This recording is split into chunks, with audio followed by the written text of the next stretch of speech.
contorli oyulita malcacal malik yosilal México colabanta la chino kutik tala baik tikusi alichkal kutik ta kutik ti uninichi malcop. Buenas tardes a todos ustedes, gracias por estar aquí acompañándonos a escuchar la belleza de nuestros idiomas y por supuesto a escuchar algo de poesía. Comienzo la lectura.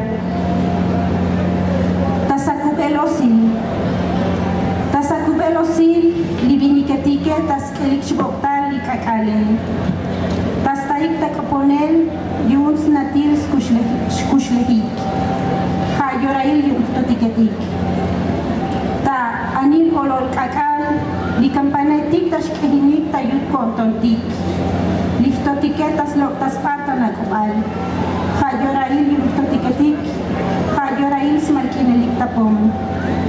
Taslahem kakal shukstekel kakaletik. Koolga tassom spani chimetik shuk malkakal. Tayolon shamek ok shuk okel tash ochilakobale. Tenosh takoskov tashak espaik tayanto kakal. Hayorail yuntotiketik. Hayorail smalkinelik tapom. Hayorail kalalifmee tastatakoponel liftotikel.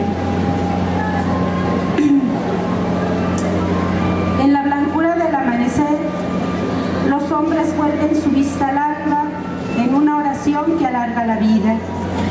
Son las horas de los santos. En la brevedad del mediodía, canto de campanas retumban en los adentros.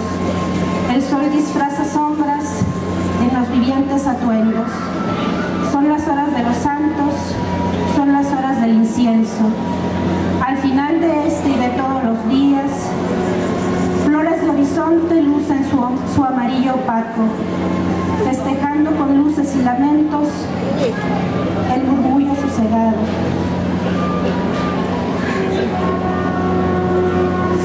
Son las horas de los santos, son las horas del incienso, son las horas de mi madre rezando.